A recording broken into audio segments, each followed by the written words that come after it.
Hello दोस्तों, स्वागत है आप सभी का हमारे यूट्यूब चैनल पर। आज हम बात करने वाले हैं न्यूरोजेनिक ब्लैडर के बारे में। सबसे पहले हम बात करेंगे इसके इंट्रोडक्शन की, फिर हम बात करेंगे इसकी ईटियोलॉजी की, इसके टाइप्स की, इसके क्लिनिकल मैनिफेस्टेशन की। इसके बाद बात करेंगे इसके जो मैनेजमेंट है उसका। मैनेजमेंट में भी अलग अलग टाइप्स के पढ़ेंगे, ड्रग से किस तरह से हम मैनेजमेंट कर सकते हैं मेडिकली। इसके बाद हम बात करेंगे सर्जिकली किस तरह से हम कर सकते हैं, डाइट के थ्रू किस तरह से हम कर सकते हैं। इसके बाद हम बात करेंगे नर्सिंग मैनेजमेंट की। तो सबसे पहले हम बात करते हैं कि न्यूरोजेनिक ब्लैडर होता क्या है। न्यूरोजेनिक ब्लैडर को हम आम भाषा में ये कह सकते हैं कि पेशाब की थैली में होने वाली प्रॉब्लम्स को हम न्यूरोजेनिक ब्लैडर कहते हैं। हम सबसे पहले आपको ये बताने की कोशिश करते हैं कि जो हमारा किडनी होती है, दो किडनी होती है हमारे बॉडीज में, उन दोनों का फंक्शंस क्या होते हैं। जब भी तो हम इसके बारे में होने वाले प्रॉब्लम्स को पढ़ेंगे। जल्दी से मैं आपको बता दूं कि किडनी का काम क्या होता है। बॉडी में जो भी वेस्ट है, जो गंदगी है, उसको पेशाब के माध्यम से बाहर निकालना। किडनी अपने खून को छानती है और उस खून में से जो भी गंदगी या वेस्ट मटेरियल जो कि हमारे बॉडी के लिए उपयोगी नहीं होती है, उस सब को किडनी अपने पास से निकाल कर यूरेटर में भेजती है। और फिर यूरेटर से यूरिनरी ब्लैडर में, और फिर यूरिन स्टॉप होता है यूरिनरी ब्लैडर में। लेकिन इसमें किसी तरह की अल्ट्रेशन आ जाए, किसी तरह का एबनॉर्मलिटी आ जाए, तो क्या होगा, पेशाब की थैली में कोई ना कोई प्रॉब्लम्स हो जाएगी और पेशाब की थैली से या फिर किडनी से जो यूरिन का जो फ्लो है वो कहीं ना कहीं एड्रप्ट हो जाएगा, कहीं ना कहीं वो रुक जाएगा। इससे क्या होगा, हमें पेशेंट कंप्लेन करेगा कि पेशाब के रास्ते में क्या हो रहा है, पेन हो रहा है। अब हम बात करते हैं न्यूरोजेनिक ब्लैडर। ये वर्ड जो है न्यूरोजेनिक, इस न्यूरोजेनिक का मतलब क्या होता है। न्यूरो का मतलब होता है, ये जो कॉमनली वर्ड है न्यूरो, न्यूरो का मतलब होता है ब्रेन, स्पाइनल कोड या नर्व से रिलेटेड। और जेनिक का मतलब होता है होने वाला। और ब्लेडर, ब्लेडर का मतलब आपने अभी आपको बताया कि यूरिनरी ब्लेडर। देखिए मैं आपको इसमें बताने की कोशिश करूंगा। ये जो है हमारा राइट किडनी है, ये लेफ्ट किडनी है। ये लेफ्ट किडनी है। इन दोनों से क्या है कि यहाँ से जो है यूरिनरी यूरेटर निकलते हैं दो, यहाँ से इस तरह से, इधर से भी और इधर से भी दो यूरेटर आते हैं। और यूरेटर आकर यहाँ क्या करते हैं, यूरिनरी ब्लेडर बन रहता है। यहाँ पर क्या रहता है, यूरिनरी ब्लेडर रहता है इस तरह से। और ये हमें अभी क्या पढ़ रहे हैं, urine neurogenic bladder. Neurogenic bladder में क्या होती है, कहीं ना कहीं हमें जो है अल्ट्रेशन देखने को मिलेगा किसके अंदर, न्यूरोजेनिक ब्लेडर के अंदर। तो इसको हम क्या बोलेंगे, neurogenic bladder.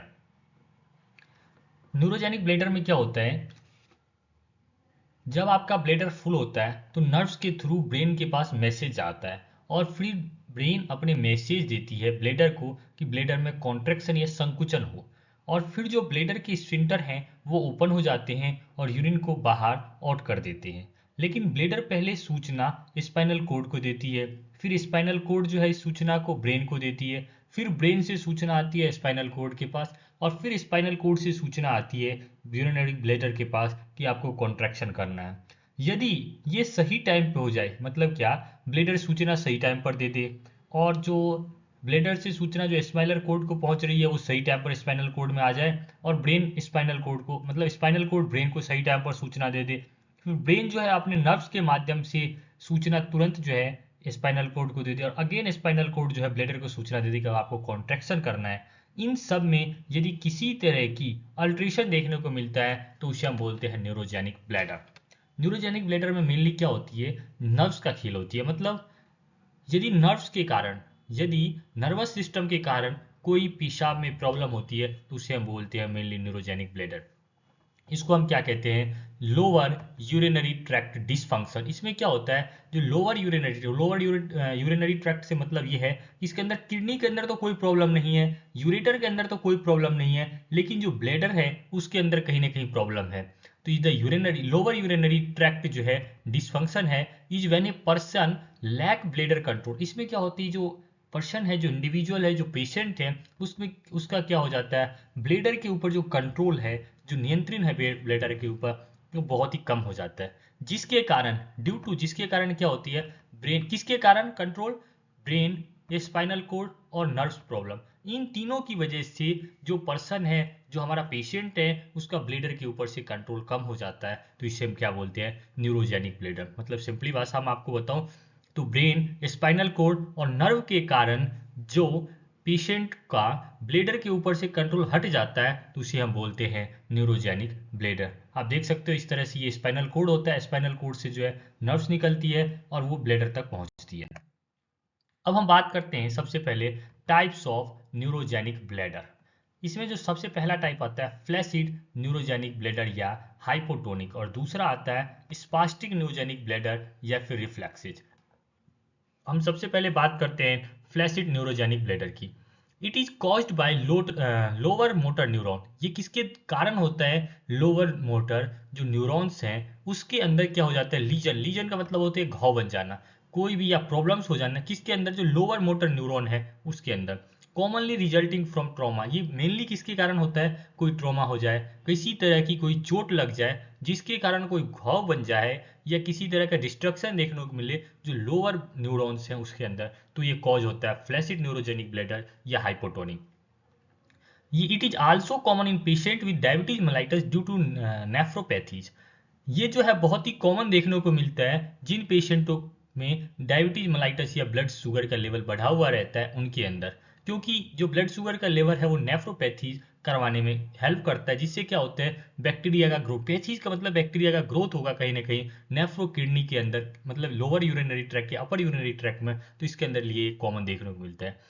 Flaccid bladder stop to contract fully causing urine to dribble out. इसके अंदर क्या होता है फ्लैसिड जो टाइप का जो हम न्यूरोजेनिक पहला पढ़ रहे हैं हाइपोटोनिक, उसमें क्या हो जाता है जो कॉन्ट्रैक्शन है वो स्टॉप हो जाता है। मतलब ब्लेडर में जो संकुचन होता है यूरिन को पास आउट करने के लिए वो क्या हो जाता है? कम हो जाता है, रुक जाता है, जिसके कारण क्या हो जाता है urine to dribble out. Drip out के अंदर बारिश की तरह बूंद जो है छोटी, मतलब एक एक ड्रिप आउट होने लग जाता है, बूंद बूंद गिरने लग जाता है, मतलब यूरिन का फ्लो टूट जाता है।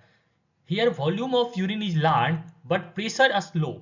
इसके अंदर क्या होता है वॉल्यूम जो प्रेशर का यूरिन का है वो बहुत ज्यादा है, मतलब ब्लेडर के अंदर यूरिन तो बहुत ज्यादा है लेकिन प्रेशर जो है वो बहुत कम है, क्योंकि संकुचन नहीं होता, कॉन्ट्रैक्शन नहीं होगा ब्लेडर के अंदर, और जब कॉन्ट्रैक्शन संकुचन नहीं होगा तो यूरिन जो है आउट, मतलब जो हम कहीं पास आउट नहीं होगा क्लियरली।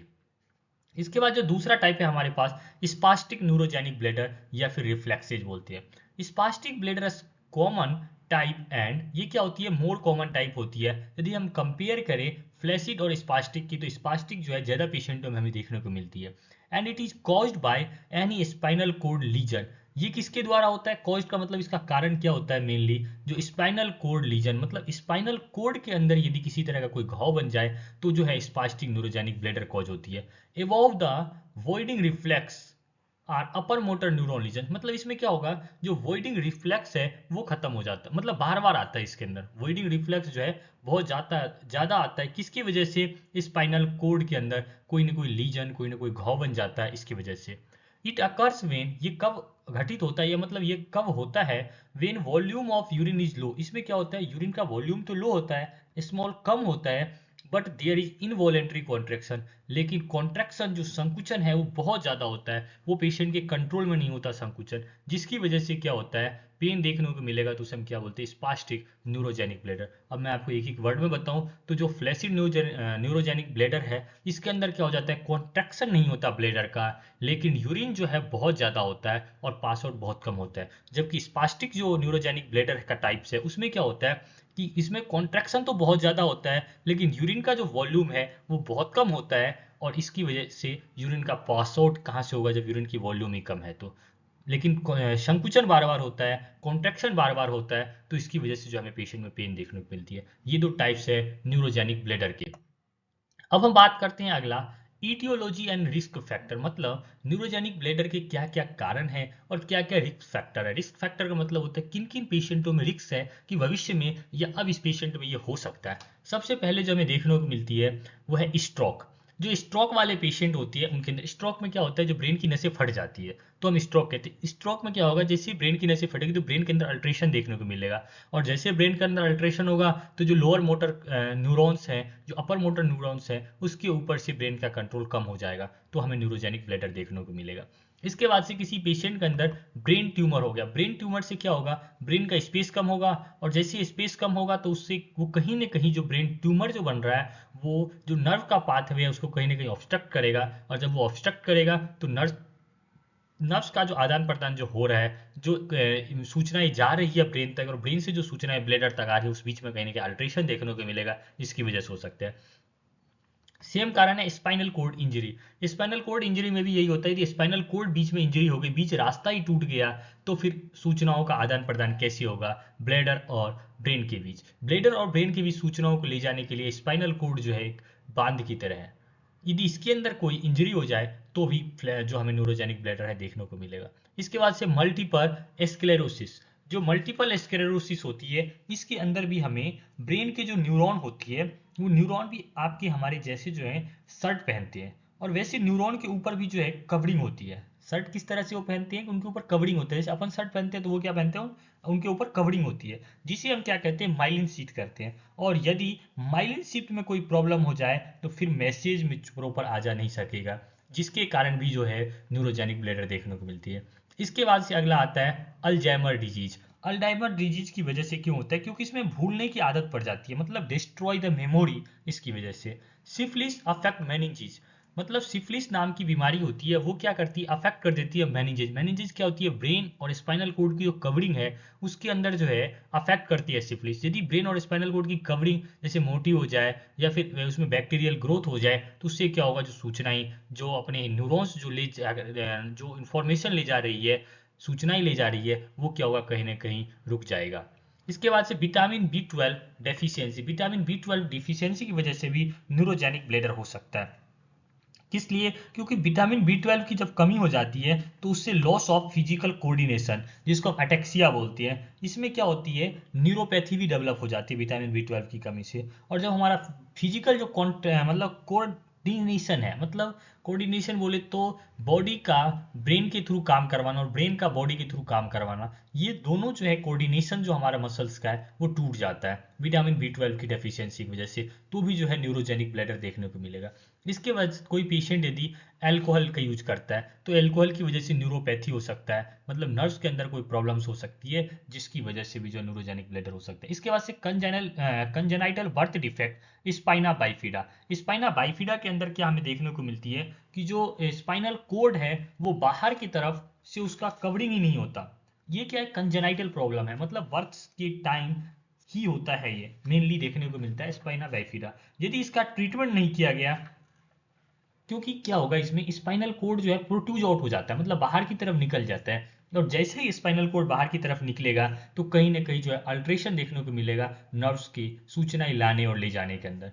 इसके बाद से क्या होती है, ऑब्स्ट्रक्शन देखने को मिलता है। Pelvic floor injury. जो पेल्विक फ्लोर की जो मसल्स हैं, जो बोन्स हैं, उसके अंदर यदि किसी तरह की इंजरी हो जाती है तो वहाँ इन्फेक्शन इन्फ्लामेशन देखने को मिलेगा, जिसकी वजह से भी जो है न्यूरोजेनिक ब्लैडर हो जाता है। इसके बाद से जो हमारा लास्ट कॉज है वो है डायबिटिक मेलाइटस। इसमें क्या होता है, डायबिटिक सिस्टोपैथी डेवलप हो जाती है। अब डायबिटिक सिस्टोपैथी क्या होती है कि पेशेंट, सॉरी, डायबिटिक सिस्टोपैथी में क्या होता है कि पेशेंट, जो हमारा पेशेंट है उसके अंदर क्या होती है कि जो यूरिन का जो पास आउट होता है उसके अंदर क्या होती है, डायबिटिक ग्लूकोज का लेवल बढ़ जाता है। कहीं ना कहीं डायबिटिक वर्ड से क्या होती है हमारे पास कि ग्लूकोज का लेवल बहुत ज़्यादा हो जाता है, और जैसे ही हमारे पास ग्लूकोज का लेवल बॉडी के अंदर बढ़ेगी तो बैक्टीरियल ग्रोथ जो है बहुत ज़्यादा देखने को मिलेगा, और जैसे ही बैक्टीरियल ग्रोथ ज़्यादा देखने को मिलेगा तो ये हमें क्या कॉज करती है, कहीं ना कहीं न्यूरोजेनिक ब्लैडर हमें कॉज कर देती है।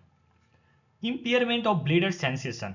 ये क्या करेगा, जो ब्लेडर का जो इम्पेयरमेंट कर देगा, और इससे क्या होगा, ब्लेडर में जो सेंसेशन आते हैं उसको कम कर देगा। इसके बाद से जो ब्लैडर के अंदर जो है डेट्रूसर मसल्स पाई जाती है, जो डेट्रूसर मसल्स पाई जाती है इसके कॉन्ट्रैक्टिलिटी को भी डायबिटिक सिस्टोपैथी कम करता है, और जब ब्लैडर की मसल्स में ही कॉन्ट्रैक्शन नहीं होगा तो फिर यूरिन पास आउट कैसे होगा, तो क्या हो जाएगा, न्यूरोजेनिक ब्लैडर हो जाएगा। इसके बाद हम पढ़ते हैं क्लिनिकल मैनिफेस्टेशन, मतलब पेशेंट के अंदर कौन कौन से लक्षण दिखाई देंगे जिसके बेसिस पर हम कह सकते हैं कि इस पेशेंट को कहीं ना कहीं न्यूरोजेनिक ब्लैडर हो गया है, या फिर हम सस्पेक्ट कर सकते हैं इस पेशेंट को न्यूरोजेनिक ब्लैडर हो गया है। सबसे पहला देखने को मिलता है यूरिनरी इनकॉन्टिनेंस। इनकॉन्टिनेंस का मतलब क्या होता है, रुक रुक के आना यूरिन, मतलब लगातार आते रहना। इनको रुक रुक के नहीं, मतलब ड्रॉप बाय ड्रॉप लगातार आते रहना इनकॉन्टिनेंस का मतलब होता है। मतलब ऑड फ्लो इनकॉन्टिनेंस, मतलब ब्लैडर तो भरा हुआ रहता है लेकिन एक साथ यूरिन पास आउट नहीं होता है, धीरे धीरे धीरे धीरे लगातार इच्छा होती रहती है कि यूरिन पास आउट करता ही रहूं। इसको हम क्या बोलते हैं, यूरिनरी इनकॉन्टिनेंस, ये देखने को मिलेगा। दूसरा जो हमारे लक्षण देखने को मिलता है UTI, urinary tract infection resulting from catheterization. हम पेशेंट के अंदर जो है फॉलिस कैथेटर डालते हैं यूरिन पास आउट करने के लिए। लेकिन ये जब हम कैथेटर डालते हैं उस टाइम यदि यूरिनरी ट्रैक्ट के अंदर कोई इन्फेक्शन हो जाए तो इसकी वजह से भी हो सकता है। ये भी हमें देखने को मिलेगा यूटीआई, क्योंकि जैसे ही पेशेंट के अंदर न्यूरोजेनिक ब्लैडर डेवलप होगा तो यूरिन पास आउट नहीं होगा, तो हम उसके अंदर क्या करेंगे, कैथेटर डालेंगे फोलेज, और जैसे ही हम फोलेज कैथेटर डालेंगे तो उसके अंदर फोलेज कैथेटर की वजह से यूरिनरी ट्रैक्ट इन्फेक्शन हो सकता है। इसके बाद से ये इसका कॉम्प्लिकेशन भी है। इसके बाद से क्या होती है अगला, फ्रीक्वेंसी एंड अर्जेंसी। फ्रीक्वेंसी का मतलब होता है बार बार लगना, और अर्जेंसी का मतलब तुरंत, मतलब ऐसा वॉइडिंग आता है, ऐसी इच्छा होती है कि यूरिन हम तुरंत पास आउट करूं, और बार बार ये इच्छा होती है। इसके बाद आता है यूरिनरी रिटेंशन। यूरिनरी रिटेंशन का मतलब होता है पेशाब जो है ब्लेडर के अंदर, रिटेंशन मतलब रुक जाना, ब्लेडर के अंदर रुका हुआ रहना, पास आउट नहीं होना, इसे हम क्या बोलते हैं, यूरिनरी रिटेंशन। इसके बाद अगला आता है यूरिनरी कैलकुलाई। यूरिन मतलब जो यूरिनरी जो सिस्टम है, मतलब किडनी, यूरेटर और ब्लेडर, मेनली ब्लेडर और फिर जो स्पिंटर है, इसके बीच कहीं ना कहीं कैलकुलाई, कहीं ना कहीं स्टोन का फॉर्मेशन हो जाना, ये भी किसके द्वारा होता है, न्यूरोजेनिक ब्लेडर में होता है। इसके बाद से loss of feeling that's bladder is full. हमें जो है ये फील ही नहीं हो कि हमारा ब्लेडर जो है फुल हो गया है, ये न्यूरोजेनिक ब्लेडर में देखने को मिलेगा पेशेंट में। इसके बाद से painful urination in case of UTI. मतलब यदि यूरिन इन्फेक्शन, यूटीआई का मतलब होता है यूरिनरी ट्रैक्ट में यदि कोई इन्फेक्शन हो गया है, तो इन केस में हमें, इस सिचुएशन में हमें क्या देखने को मिलेगी, जब पेशेंट यूरिन पास आउट करेगा तो उसको पेन देखने को मिलेगा।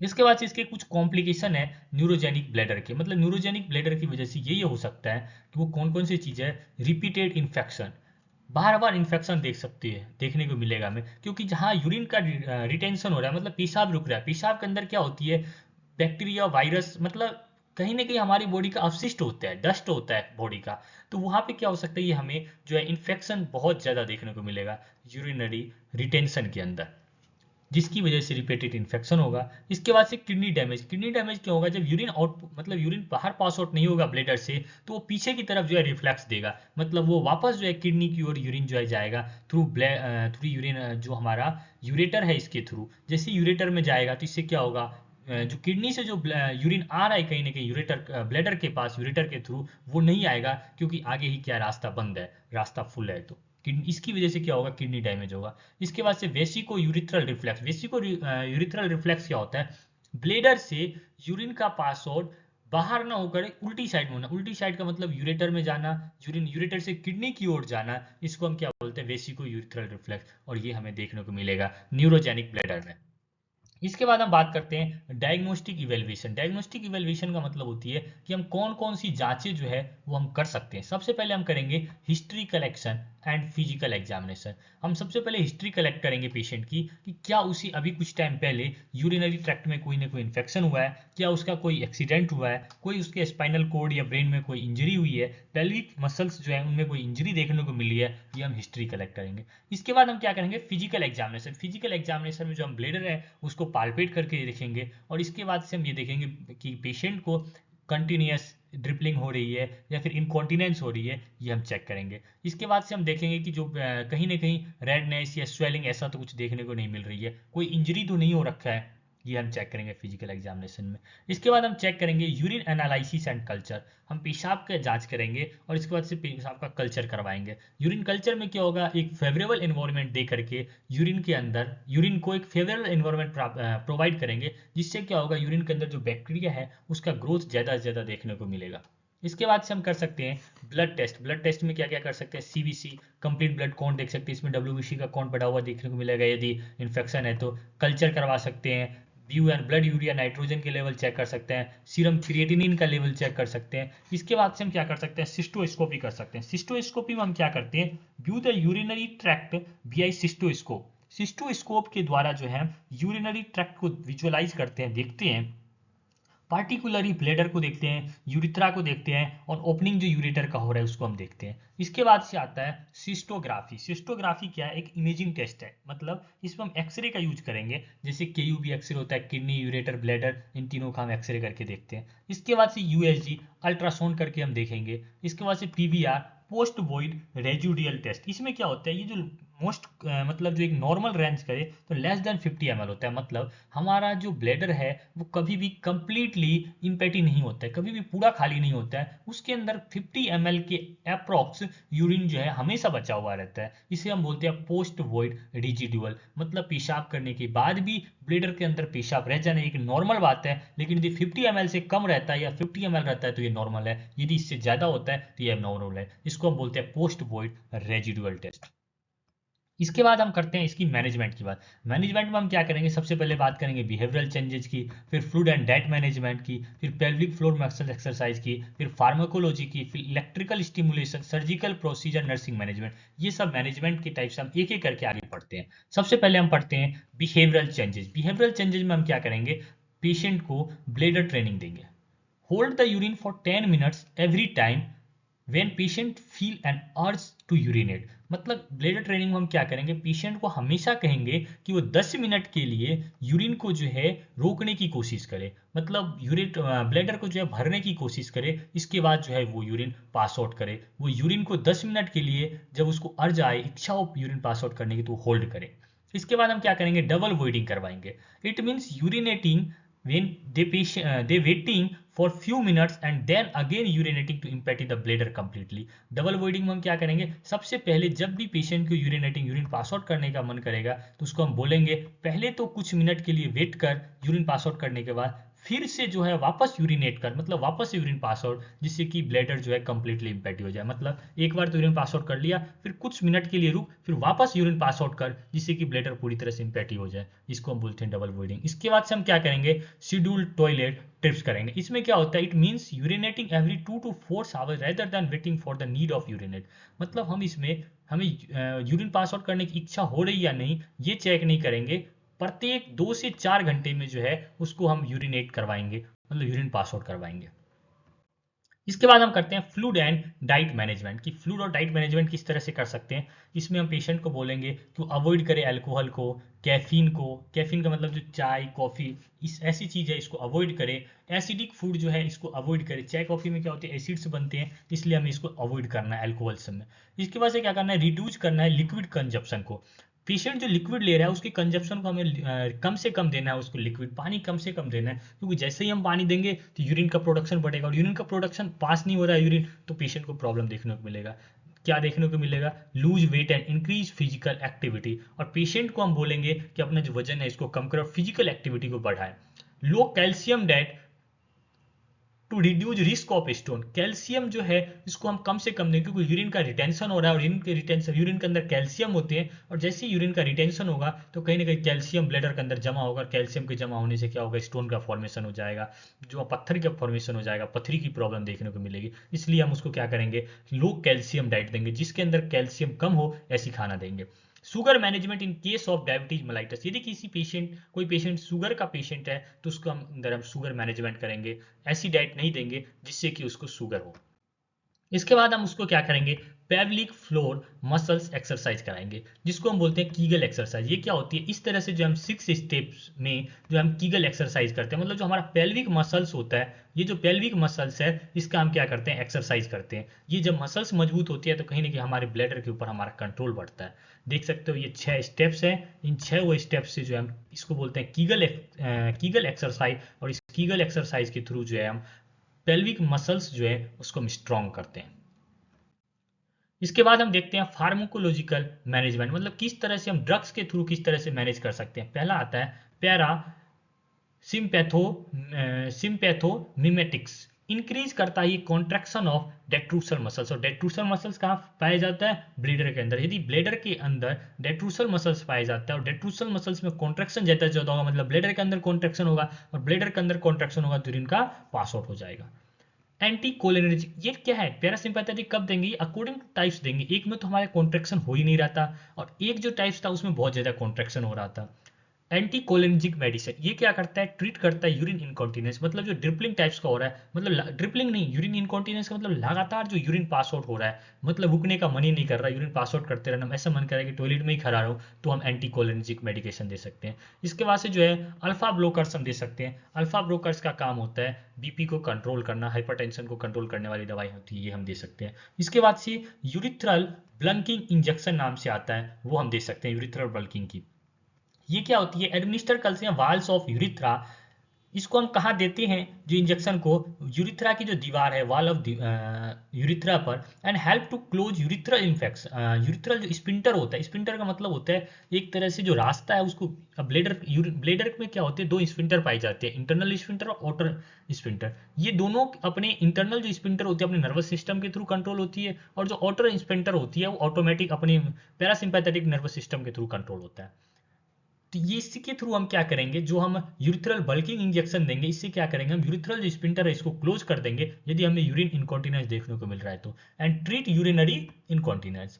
These help to patient to gain control over the urine flow. इससे क्या होगा, पेशेंट जो है यूरिन के फ्लो पर कंट्रोल पाएगा, लगातार जो टॉयलेट में खड़ा रहने की इच्छा उससे राहत मिलेगी उसको। इसके बाद से हम दूसरा इंजेक्शन आता है बोटॉक्स इंजेक्शन, जो कि बोटोलिनियम टाइप ए टॉक्सिन के नाम से आता है। इसमें हम क्या करते हैं, used A in nerve related damage in urinary incontinence और ओवरफ्लो। इसमें हम क्या करते हैं कि जो नर्व रिलेटेड जो डैमेज होता है, इससे यूरिनरी इनकॉन्टिनेंस या ओवरफ्लो होता रहता है, जिससे क्या होगा इस टाइप्स में, मतलब जब नर्व से रिलेटेड कहीं ना कहीं डैमेज देखने को मिले तो हम बोटेक्स इंजेक्शन, बोटोलिन टाइप की टॉक्सिन जो इंजेक्शन होती है वो हम पेशेंट को देते हैं, जिससे क्या हो, इनकॉन्टिनेंस या आउटफ्लो की प्रॉब्लम से पेशेंट को राहत मिले।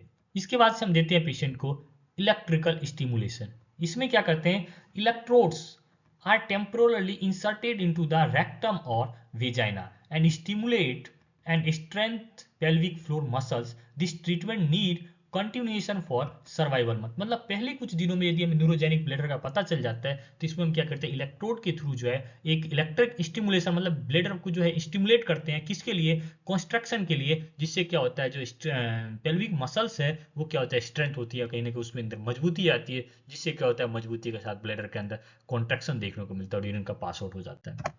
इसके बाद हम कुछ सर्जिकल प्रोसीजर करते हैं, जिससे क्या होती है, जो यूरिनरी न्यूरोजेनिक ब्लेडर देखने को मिल रही है उसमें कहीं ना कहीं राहत मिलती है। जैसे पहला आता है सीलिंग प्रोसीजर।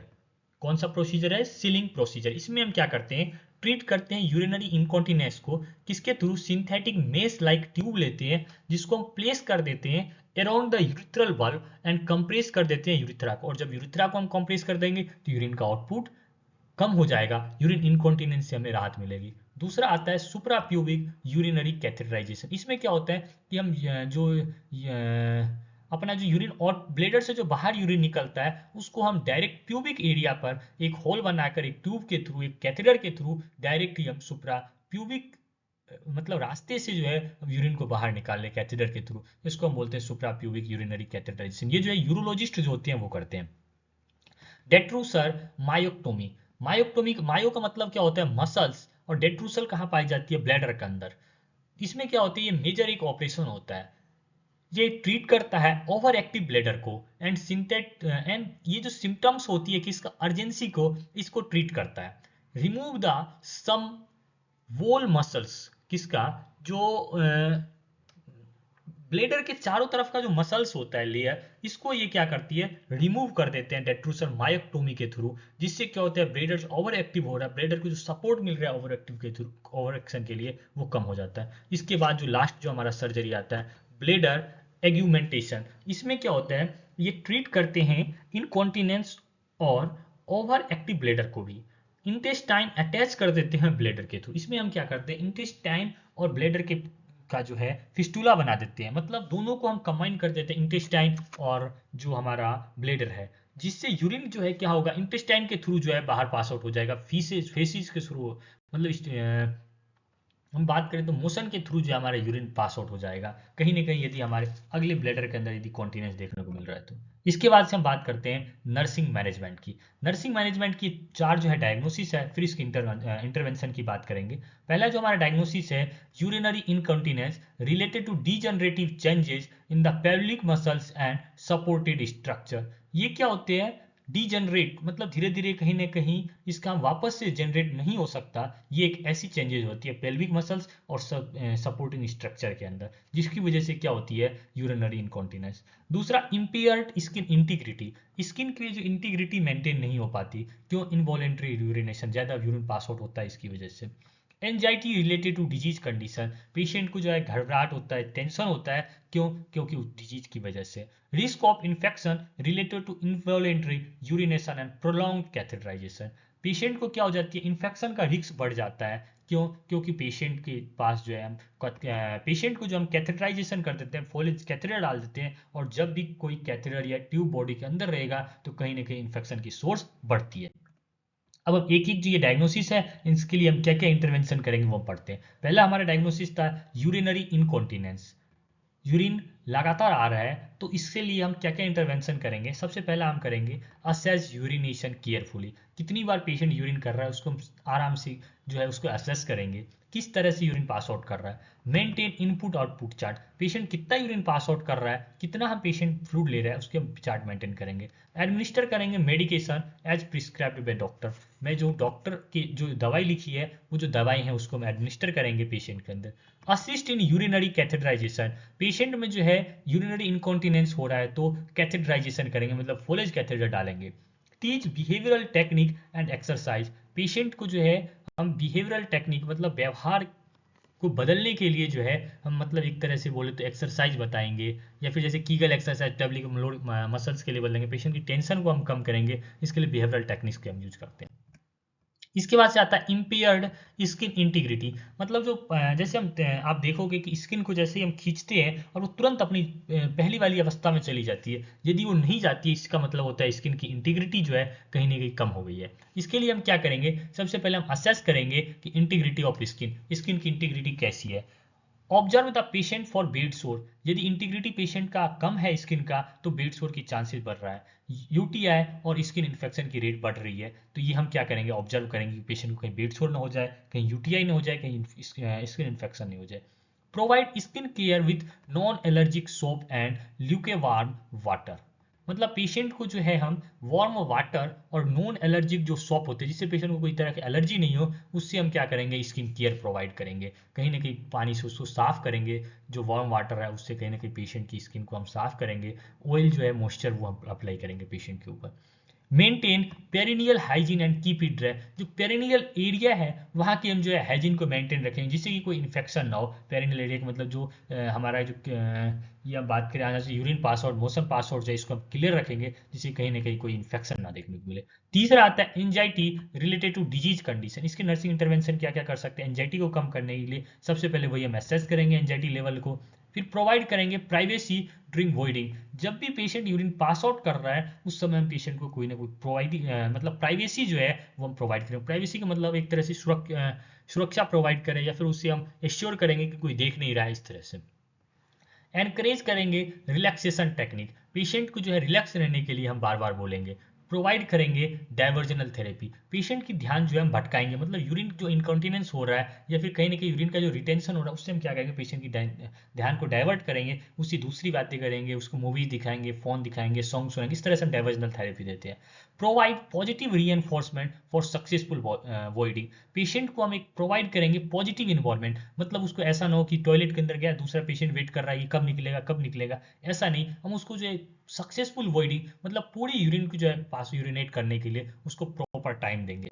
इसके बाद risk of infection related involuntary urination and prolong catheterization, infection का रिस्क जो बढ़ रहा है उसको किस तरह से हम कम करेंगे? सबसे पहले जो पेशेंट के जो साइन एंड सिम्टम्स है इन्फेक्शन के उसको चेक करेंगे। इसके बाद मेंटेन करेंगे पेरिनियल हाइजीन, जो पेरिनियल एरिया है वहाँ की हाइजीन को हम प्रॉपर मेंटेन करेंगे।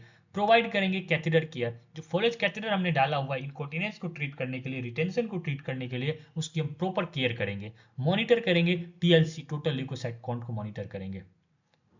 एडवाइज करेंगे पेशेंट को कि पर्सनल हाइजीन और हैंड वॉशिंग करता रहे। थैंक यू, आशा है कि आप लोगों को समझ में आया हो। समझ में आया हो तो आप सभी लोग चैनल्स को लाइक और सब्सक्राइब करें।